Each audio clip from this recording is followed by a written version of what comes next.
Segunda Pedro, nós vamos ler a partir do versículo 12, do capítulo 1.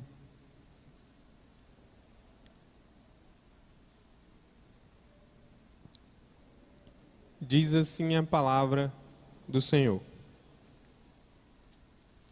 Por esta razão, sempre estarei pronto para trazer-vos lembrados acerca destas coisas, embora estejais certos da verdade já presente convosco e nela confirmados. Também considero justo, enquanto estou neste tabernáculo, despertar-vos com essas lembranças, certo de que estou prestes a deixar o meu tabernáculo, como efetivamente o nosso Senhor Jesus Cristo me revelou. Mas de minha parte, esforçar-me-ei diligentemente por fazer que a todo tempo, mesmo depois da minha partida, conserveis lembrança de tudo. Oremos mais uma vez. Amado Deus, eterno Pai, nós te louvamos, Senhor. Agradecemos ao Senhor pela tua palavra. Agradecemos por aquilo que nós já temos ouvido até aqui e clamamos ao Senhor Deus que continue nos falando por meio dela. Abra, Senhor Deus, o nosso entendimento, permita-nos compreender as maravilhas da tua palavra e nos renove, Senhor, de maneira que sejamos praticantes e não apenas ouvintes da mesma. Ó Deus, nós te louvamos, Senhor Deus, que o teu nome seja glorificado. É o que pedimos em nome de Jesus. Amém. Nós já temos, desde os primeiros versos de 2 Pedro, já tenho pregado aqui, nós vimos verdades preciosas com relação à vida do apóstolo Pedro, e vimos que ele vai nos ensinar muitas coisas nessa carta que nos ajudam muito. É uma carta em que ele escreve num contexto de dificuldades, uma carta em que ele escreve para exortar a igreja também acerca dos falsos mestres e como viver para Deus. E nós vimos desde o verso 1, ele se colocando como um escravo de Cristo, ele falando da multiplicação do conhecimento do Senhor, a graça e a paz se multiplicando. Ele fala como vivermos vidas santas em um mundo caído, como nós já vimos, e isso é pelo poder de Deus que nos sustenta, pelas preciosas promessas do Senhor e pela própria glória e virtude do Senhor. Do verso 5 em diante, nós vimos aí o caminho para a santidade, envolve esforço, envolve diligência, envolve desenvolver em nós essas virtudes através do poder da palavra, e nós vimos que ele enumera várias virtudes e fala que nós devemos ser diligentes e associarmos com a nossa fé, ou seja, existe a parte em que Deus nos transforma, nos dá vida e depois nos capacita a viver, e nós vimos as virtudes que são mencionadas aí, a virtude, o conhecimento, o domínio próprio, a perseverança, a piedade, a fraternidade, o amor. E aí então vem a questão do conhecimento de Deus.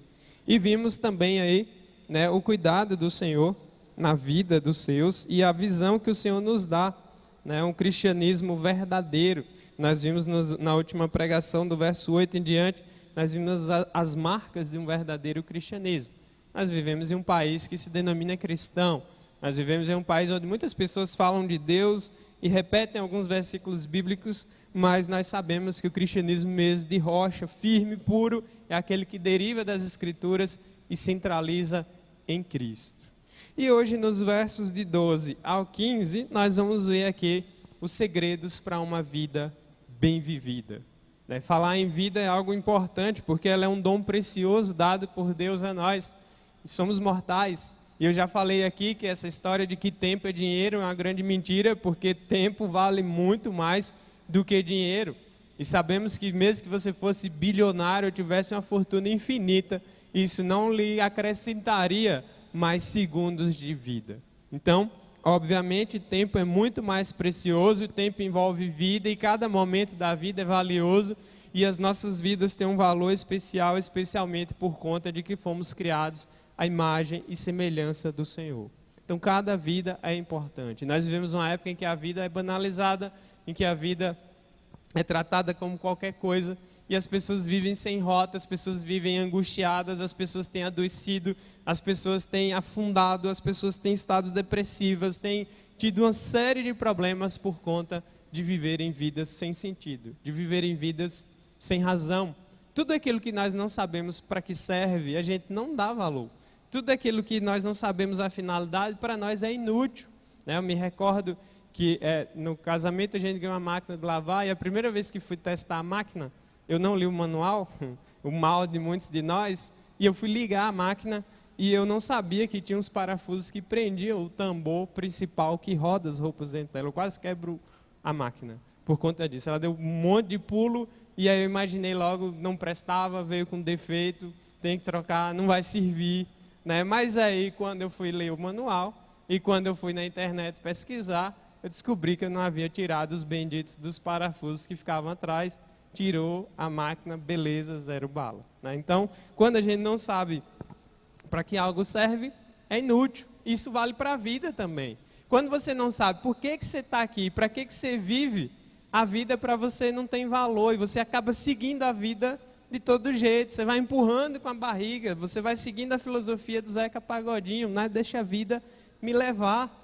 Só que é uma ilusão muito grande. Primeiro que a vida não é algo que te leva, a vida é algo que você tem, é um atributo dado a você por o autor da vida, que é Deus. Então ela tem uma finalidade. Deus deixa claro para nós de onde nós viemos e para onde nós vamos, e o que nós devemos fazer entre esses dois intervalos. Porque a vida sem Deus, ela é um tédio, ela é sem sentido, ela é vazia.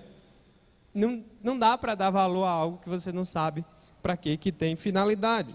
E o apóstolo Pedro, no verso 12 ao 13, ele vai trazer para nós lições preciosas acerca de uma vida bem vivida, viver de verdade, não apenas existir, não apenas seguir a rota da vida que a gente aprende no colégio e na faculdade, né? Viver, crescer, reproduzir, morrer.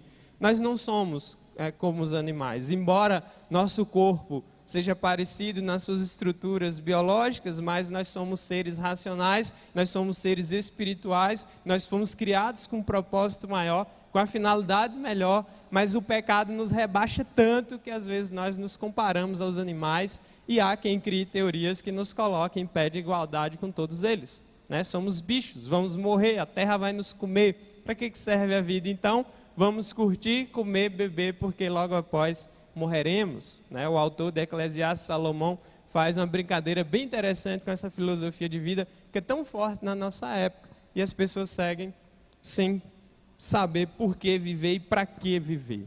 Então a primeira coisa que nós vamos ver aqui no verso 12 que nós lemos, é que uma vida bem vivida, em primeiro lugar, ela é uma vida com propósito, é uma vida que tem porquê. E aí o apóstolo Pedro já começa o verso 12 prosseguindo e dizendo: por esta razão, também pode ser traduzido como portanto, né, sempre estarei pronto a trazer-vos lembrados acerca destas coisas, embora estejais certos da verdade, já presente convosco e nelas confirmados. E aqui nós vemos uma vida que tem um propósito, que tem uma razão. Que razão é essa? A razão nós lemos do verso 3 ao verso 11, que são as verdades fundamentais da fé, de quem o Senhor é, de quem nós somos, para que nós devemos viver e por que devemos viver. E aqui você tem o beabá da nossa fé. E o apóstolo Pedro está dizendo: olha, por esta razão, por causa destas coisas, eu sempre estarei pronto. E aqui nós vamos ver que essa é uma vida que é ativa, é uma vida que é gasta naquilo que é importante. A vida é tão preciosa que nós não podemos nos dar o luxo de gastá-la com qualquer coisa e de qualquer jeito. E nós vivemos uma época em que várias ideias tentam chegar na nossa cabeça, várias religiões são criadas, várias filosofias são criadas, e o homem ele tenta buscar felicidade e razão de viver em várias coisas, mas esquece sempre do principal e continua fracassando. Já dizia o grande C.S. Lewis: a história da humanidade nada mais é do que o homem tentando encontrar felicidade fora de Deus. Encontrou? Não. Permanecem perdidos, permanecem problemáticos. Quando o homem achou que era o dono da bola e que poderia mandar no mundo e mudar tudo, o homem vai e usa as grandes descobertas da ciência para criar guerras onde milhares e milhares de pessoas foram mortas.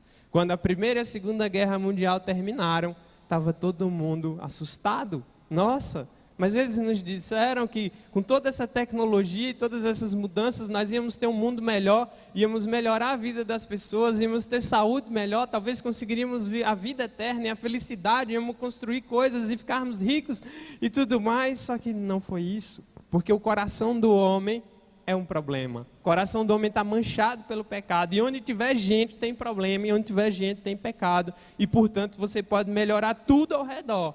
Se não transformar a vida das pessoas, o mal vai continuar ali, o pecado vai continuar ali e uma coisa ruim vai acontecer. Esse mundo é todo inseguro. Então a vida do apóstolo Pedro e também as nossas vidas devem ser vidas também ativas, vidas que sejam gastas naquilo que importa. Deus nos cria com a finalidade de glorificá-lo. Deus coloca cada um em famílias, em lugares respectivos, com vidas e seus detalhes, para que nós fôssemos úteis para esse mundo, úteis para a sociedade, honrássemos o nome dele. Cada um aqui tem uma habilidade, cada um tem um dom, cada um tem um jeito de ser, e tudo isso é importante nessa história gloriosa que Deus criou, que finaliza com a volta dele. Então é uma vida ativa, e o cristianismo nunca nos deixa acomodados. Nós vimos que uma das marcas do verdadeiro cristianismo é que ele vai nos tirar da zona de conforto. Ele vai pegar a gente no cochilo das 5 horas da manhã e ligar o despertador bem alto para a gente cair da cama.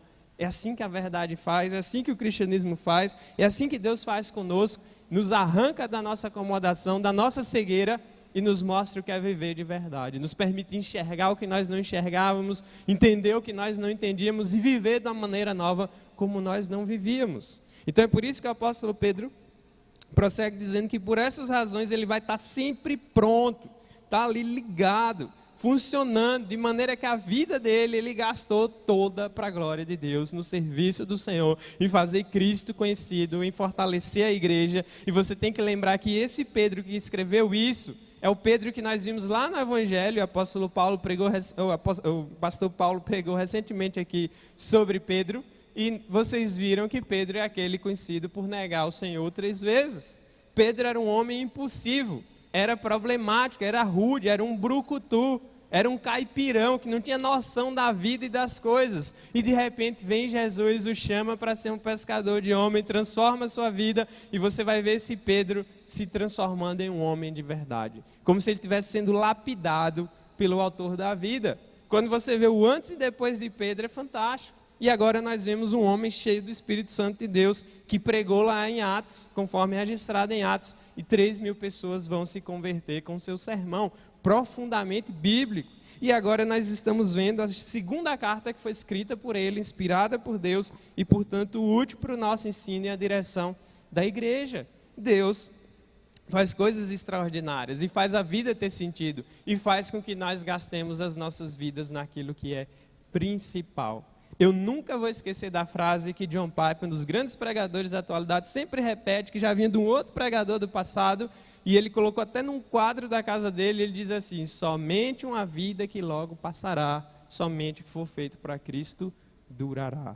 Então, por que vivemos? Por que estamos aqui? Por que vale a pena viver? Então, a vida acaba sendo uma vida mais ativa quando você tem um propósito para viver. Quando você sabe que você vive para a glória de Deus e que cada detalhe da vida pertence a Deus, e tudo que você faz, pensa, age nesse mundo, vai estar e está diante de Deus, e você vai prestar contas a Deus, e tudo é para Ele, e tudo pertence a Ele, e não tem como fugir dele. A vida tem uma perspectiva completamente diferente. Às vezes tem pessoas que têm que passar perto da morte para perceber o valor da vida. Às vezes tem pessoas que têm que perder coisas muito valiosas para perceber, muitas vezes, a inutilidade do tempo perdido com coisas que não têm necessidade. Então, nós devemos aprender a buscar o propósito da vida, e Pedro conhecia que estava justamente no Senhor.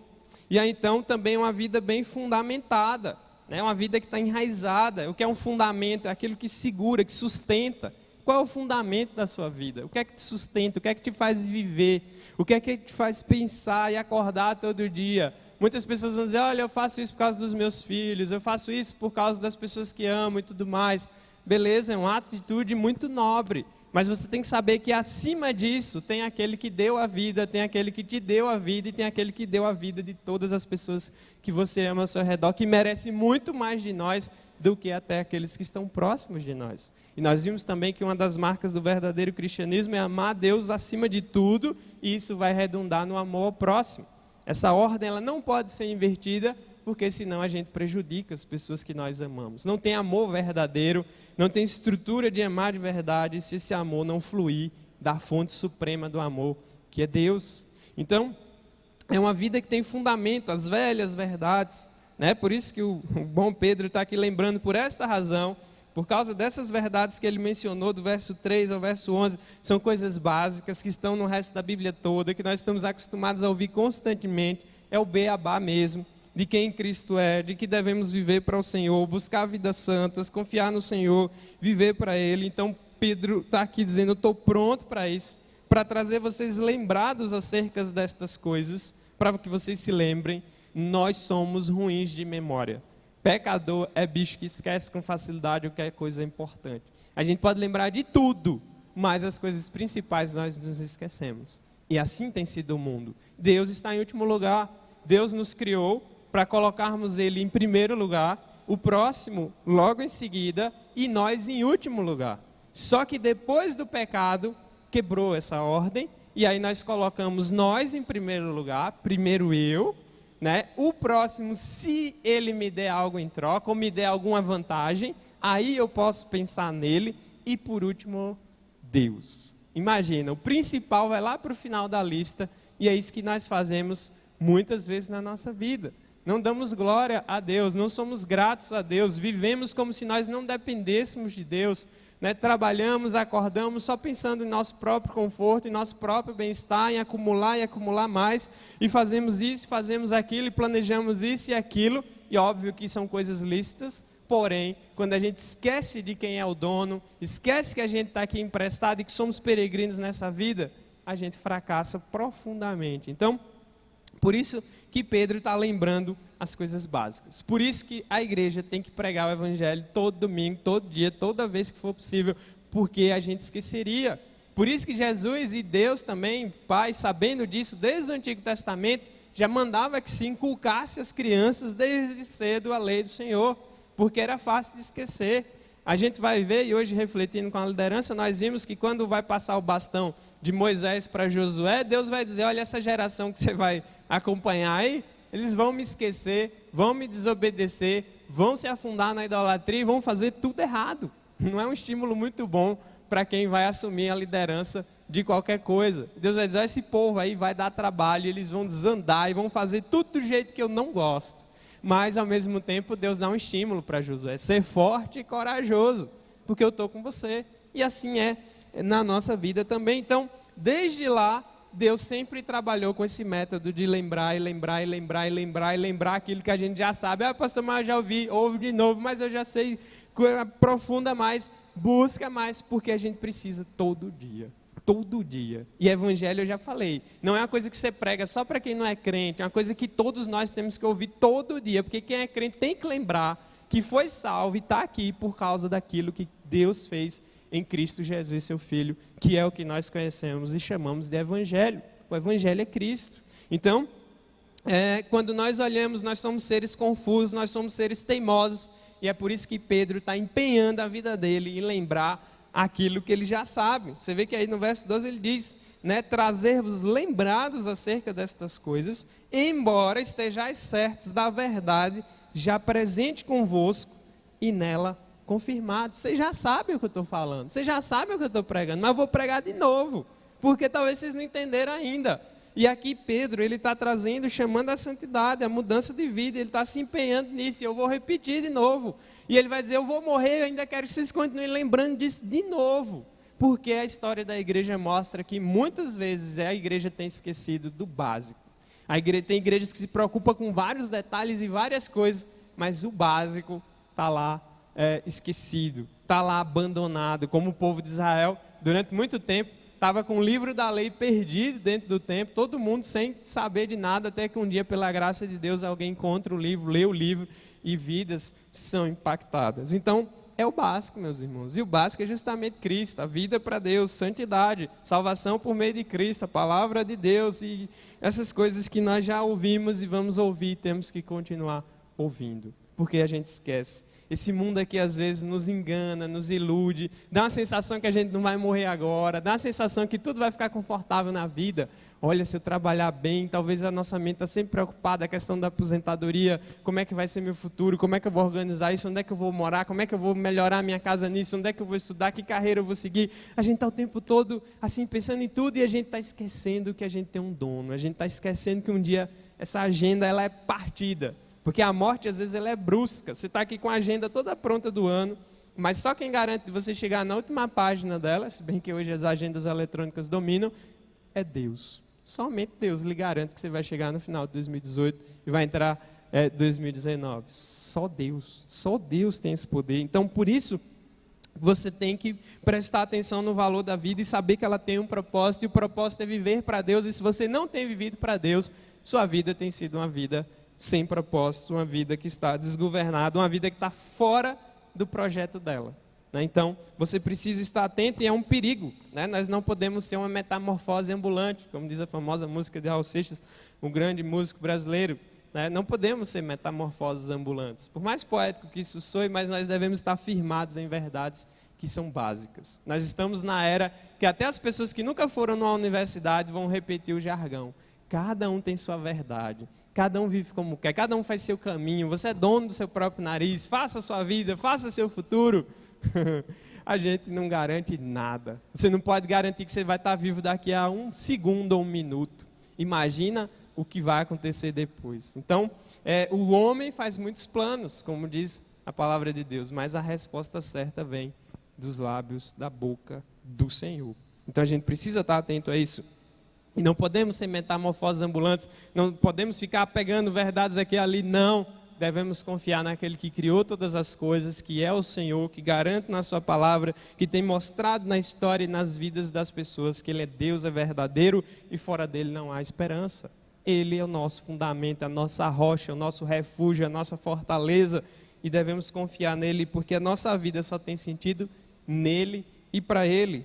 Então devemos lembrar sempre da palavra de Deus e devemos confiar nela e lembrar que nós constantemente esquecemos, Parece até difícil, mas saiba que se você passar mais ou menos um mês assim, sem buscar Deus, sem ler a Bíblia, sem congregar, você já fica fraco. Aliás, um dia, eu estou exagerando, até um mês não, basta um dia, se você não busca Deus devidamente, você já começa a desandar, você já não tem mesmo direção, você começa a perder a noção das coisas, e se você não buscar ali o rastro, você se bagunça tudo. Sem Deus, a gente é problema. Sem Deus, não tem esperança. Então, uma das principais funções do ministro, da minha função e de todos os pastores e pregadores, é conservar o básico diante da congregação o tempo todo. Como Pedro fez, e morreu para fazer isso, e morreu fazendo isso, e está aqui a carta dele para que a gente lembre de fazer isso. O mesmo Pedro que era vacilão, Pedro que era medroso, frouxo, avexado. E você vai lembrar que quando Jesus, antes de subir aos céus, vai dizer: Pedro, tu me amas? Pedro, amo o Senhor. Pedro, você me ama? Amo o Senhor. Pedro, você me ama? Então apacenta minhas ovelhas. E Pedro foi um cabo arretado, que ele obedeceu mesmo depois. Ele já tinha feito muita burrada, ele amadureceu, obviamente, cresceu e se torna um homem muito útil para a glória de Deus. Então, aqui ele continua nos ensinando. E aí, o segundo ponto de uma vida bem vivida, o primeiro é uma vida que tem propósito, isso vai te levar à atividade, vai te levar a viver de forma diferente, vai te levar a ter uma vida fundamentada. E o segundo ponto é uma vida que é consciente da sua brevidade. Você tem que saber que vai morrer. E aqui Pedro, no verso 13, vai dizer para nós: também considero justo, enquanto eu estou nesse tabernáculo, despertar-vos com essas lembranças, certo de que estou prestes a deixar o meu tabernáculo, como efetivamente o nosso Senhor Jesus Cristo me revelou. Essa expressão aqui, deixar o tabernáculo, enquanto estou nesse tabernáculo, certo que estou prestes a deixar, ele está usando, vamos dizer assim, uma figura para falar do próprio corpo. O tabernáculo, se vocês se lembram do Antigo Testamento, era o templo portátil do povo de Deus, onde eram feitos sacrifícios e adoração ao Senhor. E ele era móvel, você podia carregar ele para qualquer lugar. Tinha os utensílios e tudo mais. E é uma figura usada também para o corpo, porque lembra que é algo passageiro. É algo que está aqui, pode não estar daqui a pouco tempo.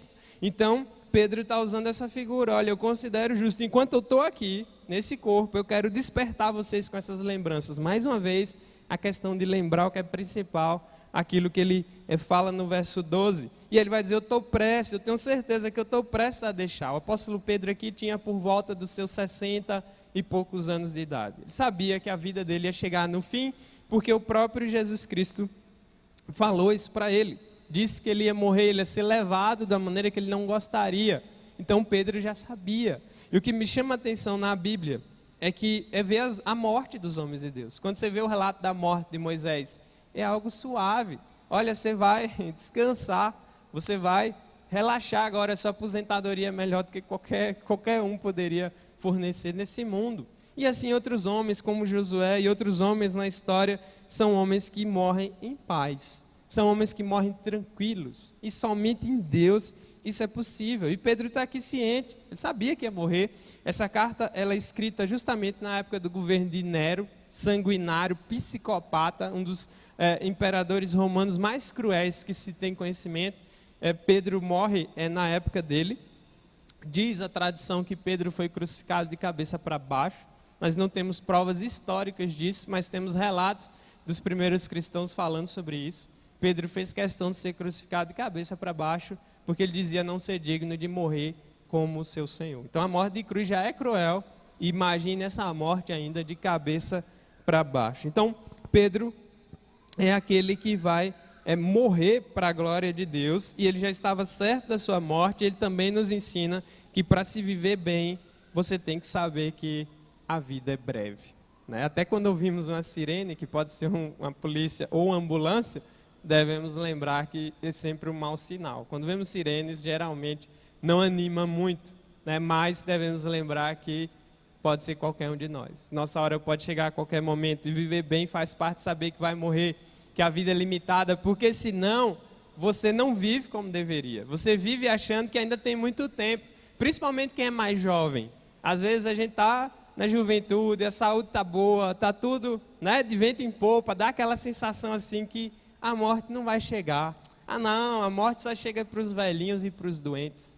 Não é à toa que antigamente existia o pensamento errado de achar que a religião e o cristianismo era coisa para mulheres, idosos e pessoas nos hospitais. Mas não, o evangelho é para todo ser humano, porque todos nós precisamos de Deus, e todos nós precisamos lembrar que nós somos peregrinos nessa terra. Nós estamos aqui passando, né? Na primeira carta de Pedro, lá no capítulo 2, verso 11, ele vai lembrar isso.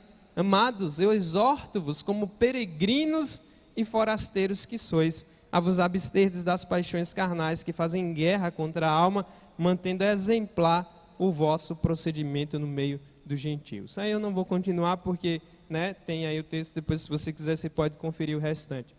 Mas somos peregrinos, por isso que Pedro está aqui lembrando, olha, enquanto eu estiver aqui, eu vou despertar vocês com essa lembrança.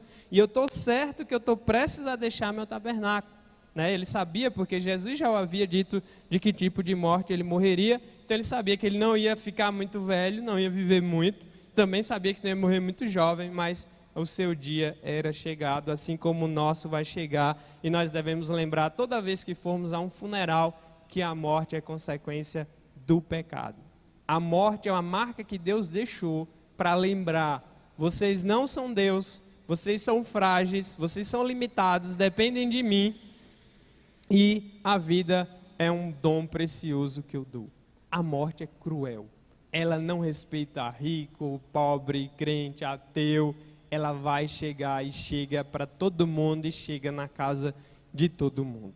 Não tem esse negócio de... As pessoas evitam falar de morte. A gente está numa época assim que ninguém quer falar do que é desagradável. E às vezes as pessoas imaginam que falar de morte atrai. Não vamos mudar de assunto. Não, eu vou fazer questão de lembrar para você que você vai morrer. E Lutero dizia que uma das funções do teólogo e do pastor era justamente lembrar que nós somos mortais, né? Nós estamos aqui de passagem. E você não pode sair dessa vida para outra sem antes se reconciliar com Deus, sem antes buscar Deus e colocar Deus em primeiro lugar, e descobrir o propósito da vida e viver de verdade, mesmo que você tenha pouco tempo. Então, somos peregrinos, e a morte, ela é cruel. E aí então, É por isso que Pedro usa a figura do tabernáculo. O tabernáculo você podia carregar mais facilmente, diferente da casa, que dá uma sensação de estabilidade. Nossa casa, cidade, traz um conforto maior, dá aquela sensação de que aqui eu estou guardado, né? Mas você pode esconder onde você quiser, a morte ela vai te encontrar e ela vai chegar. E o importante é que quando ela chegar, você esteja firmado naquele que vence a morte, que é Jesus Cristo. Então, nós somos peregrinos, a morte é consequência do pecado. Um dia ela será banida da criação, quando o Senhor voltar e fizer nova todas as coisas e toda a lágrima for enxugada, a morte também será destruída e nunca mais passaremos por essa experiência terrível. Mas, até lá, a morte nos cerca o tempo todo, o tempo todo. Cada dia que passa, cada segundo que passa, nós nos aproximamos mais dela. Podemos morrer por acidente, podemos morrer de doença, podemos morrer de velhice, enfim, não tem como correr. Se não tem como correr, é por isso que você tem que recorrer àquele que venceu a morte e ressuscitou, que é Cristo. Então nós devemos aproveitar bem cada segundo da nossa vida. E aproveitar bem a vida, ao contrário do que a maioria das pessoas pensam, não é eu me esbanjar e cair na bagaceira, como a gente usa numa linguagem mais popular. Porque tem pessoas que, principalmente jovens, vou curtir a vida, né? E aí sai pegando um e outro, e aí enche a cara, e experimenta todo tipo de droga, experimenta várias experiências assim mais emocionantes, porque acreditam que isso vai ter o sentido da vida. Só que é interessante, todas as pessoas que passam por essa fase da vida, que curte a vida doidado, tem até um filme famoso da década de 90, Curtindo a Vida Doidado, né? Todas que seguiram essa filosofia, quando são mais velhas, dizem, nossa, eu podia ter feito diferente. E vão aconselhar os filhos diferentes, porque sabem o tanto de burrada que fizeram e as consequências que vêm para a própria vida. Não tem jeito. Você viver fora do propósito que Deus criou, pode até lhe divertir por alguns momentos, mas o final é trágico, é tristeza, é vazio, né, é angústia. Só isso que vem no coração do homem. Então, lembrar lá também de Salomão em Eclesiastes, lembra-te do teu Criador nos dias da tua mocidade, antes que venham os maus dias nos quais você dirá, não tenho neles prazer. E devemos lembrar Deus de todo o tempo, a vida é preciosa para todos e todos são mortais aqui, independente da idade. Então, talvez a pessoa mais saudável que tem aqui possa morrer primeiro do que aquele que é mais pisteado, como nós falamos na nossa linguagem nordestina. Quantas pessoas, por exemplo, alguns idosos que vivem muito, de repente estão lá na cama e sempre dizem, agora eu vou morrer, e morre 30 jovens, acidente automobilístico, violência. Os dados estatísticos aqui da nossa cidade são assustadores. É o quanto morrem jovens, principalmente do sexo masculino, em decorrência de violência, relacionado também à questão das drogas e do tráfico, e também acidentes automobilísticos. Então, morrem muitos jovens mesmo, é assustador. Na fase mais, vamos dizer assim, produtiva da vida do indivíduo, ela vai embora porque uma vida completamente desregrada, infelizmente tudo tem consequência. Você pode escolher o jeito que você quiser viver, mas as consequências você não pode escolher. E elas vão te alcançar, porque a vida é criada com a finalidade e fora dela não tem jeito. Fugir de Deus, do propósito de Deus, é impossível. Então, você tem que ter isso em mente. Devemos aproveitar cada segundo, como Jesus fez. Perceba, Jesus teve um ministério de 3 anos. Ele vive 33 anos ali aproximadamente. Desses 33, ele pega 3 para desenvolver ali o seu ministério, organizar os apóstolos e preparar a direção da obra, daquilo que ele veio fazer. Impactou o mundo de maneira perfeita. Jesus aproveitou cada segundo da vida. E aí nós devemos também aprender com os profetas, com os apóstolos, que foram homens que dedicaram suas vidas a Deus e também não perderam tempo, embora fossem pecadores ilimitados como nós. E devemos fazer como discípulos de Jesus. O crente, ele não pode se dar o luxo de achar que a vida dele é dele. Nada é nosso. Você está alugando uma coisa, em última instância. Nada é nosso. E devemos viver como realmente é assim, nada nos pertence. Nós temos apenas coisas emprestadas.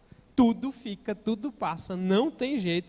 E é assim que somos. Então, nós também somos ensinados pelo exemplo de Pedro, que quanto menos tempo de vida nos resta, mais diligentes devemos ser ao executar o nosso ofício. João Calvino, grande comentarista das Escrituras, traz lá no seu comentário. Devemos aproveitar, a vida é curta, então aproveite da maneira correta. mude. Tem muitas pessoas que quando estão mais próximas da morte, mudam um pouco a perspectiva das coisas. Então, quanto mais a gente se aproxima de Deus, mais a gente aproveita a vida como deve e menos a gente teme a morte, porque a gente sabe que a morte foi vencida e que o Senhor nos aguarda no final da caminhada.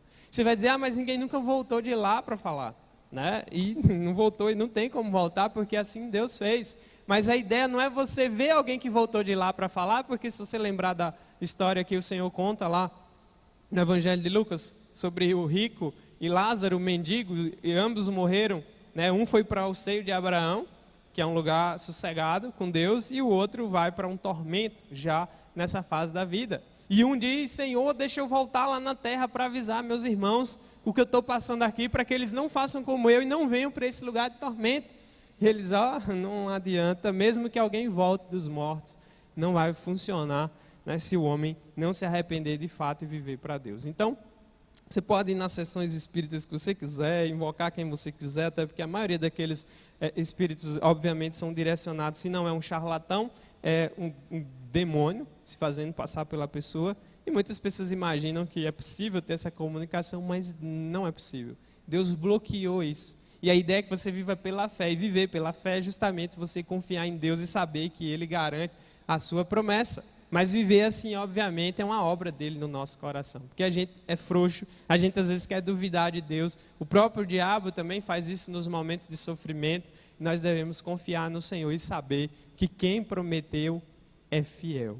Deus garante a sua palavra, porque Ele é Deus. E o que Ele diz está dito. E mesmo que você não veja, você pode confiar, porque Deus é Deus. Só que mesmo o nosso coração miserável e pecador, mas quanto mais você entra em comunhão com Ele, e o busca e o conhece, mais você confia e menos medo tem da morte. Pode olhar, morte dos homens e mulheres de Deus na história que são relatadas, mortes de pessoas que morreram cantando hinos enquanto iam para as fogueiras, cantando hinos enquanto eram jogados às feras, cantando hinos de alegria enquanto estavam em prisões frias e cruéis. Só foi possível porque o Senhor, o Consolador, estava ali com eles, confortando na hora da morte, dando coragem, de maneira que eles não temiam a própria vida, perder a própria vida, porque sabia que perder a vida era ganhar em Cristo, como a palavra nos diz. Então, uma morte confortável, coragem para encarar a morte, em Cristo você tem, né? E como eu sempre digo, você só vai poder escrever lá no seu túmulo, fulano descansou em paz, né? Tem até aquela expressãozinha em inglês que é colocada nos túmulos em filmes, RIP, né? RIP, que é Rest in Peace, ou seja, descanse em paz. Só pode escrever aquilo no seu túmulo se você morrer com Cristo, né? Se morrer sem Cristo, eu tenho que lhe dizer agora, enquanto você está vivo, você não vai descansar em paz, né? Então você tem que saber disso enquanto você está aqui, porque pode ser o nosso último sermão, tanto meu, quanto vocês ouvindo, quanto eu pregando. Somos todos mortais, né? Assim como uma das últimas vezes que eu preguei no ar livre, teve uma pessoa que faleceu 2 dias depois, e foi o último sermão que ela ouviu na vida dela. E os puritanos sempre tinham isso em mente. Quem eram os puritanos? Um grupo de cristãos que viveram no século XVII, que eram bem fortes nessa questão de viver bem a vida. E eles diziam, olha, pode ser o último sermão que você está ouvindo na sua vida. Então, meus caros, né, aproveitem, porque a palavra de Deus é a única que vai te dar consolo, conforto e direção quando você partir daqui. Como dizia Lloyd Jones, a única coisa que vai interessar e vai servir no leito de morte é Deus. Nada mais interessa na hora que você está para deixar esse mundo, né? Então, quando a coisa aperta, quando a morte se aproxima, até as pessoas que nem se convertem, mas muitas pessoas se sensibilizam e assombram e começam a apelar e começam a lembrar que o certo é você estar bem com Deus quando deixa essa vida. Então, considere urgentemente seu destino final. É para ontem. Pense o que é que vai ser de você quando seu coração der a última batida, quando você der o último suspiro. Pense bem nisso, né? Porque o que vai acontecer depois vai depender do seu relacionamento com Deus agora. E isso é importante. E como dizem os bons pregadores, essa vida é um caminho em linha reta. Está todo mundo indo na mesma direção, porque todos são mortais. Mas quando no apagar das luzes, do outro lado o caminho vai bifurcar, né? Aqueles que morrem com Cristo, para Cristo. E aqueles que morrem sem Cristo, já para a condenação eterna. E o que seria essa condenação eterna? A ira de Deus sobre o pecado, sobre a injustiça, sobre a impiedade dos homens. É um lugar onde, e esse lugar final das pessoas que morrem sem Deus, é um lugar reservado principalmente, inicialmente, para o próprio diabo e os demônios. Um lugar de tormento extremamente cruel. Só que todos aqueles também que se manterem em rebeldia contra o Senhor irão para lá. E é muito arriscado você imaginar, isso é uma lenda, isso é uma história que a igreja conta para manter as pessoas com medo, e aí você vem para a igreja. Cuidado, porque não é algo criado pela igreja, é a palavra de Deus que diz assim. Isso mostra que Deus ele é justo, porque ele é um Deus de amor, mas ele é um Deus justo, e ele tem que fazer com que a impiedade seja punida.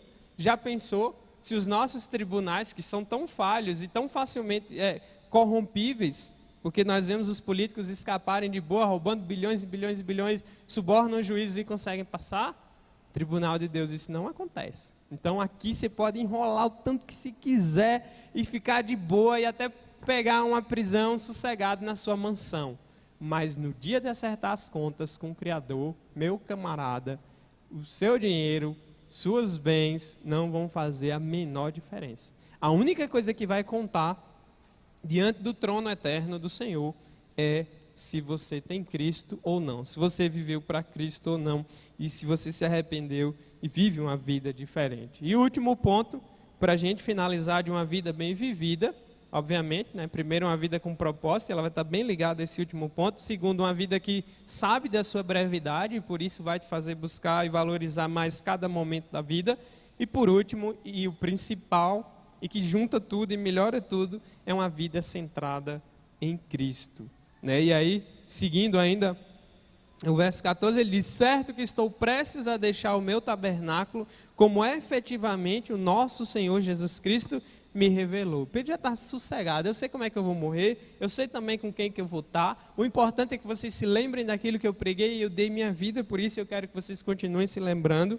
E o verso 15 ele vai dizer: mas de minha parte, esforçar-me-ei como um atleta, como um guerreiro, dando o seu suor, o seu tempo, para que a palavra de Deus fosse conhecida, e esforçar-me-ei diligentemente por fazer que a todo tempo, mesmo depois da minha partida, conserveis lembrança de tudo. Então é uma vida centrada em Cristo, é uma vida que não teme a morte.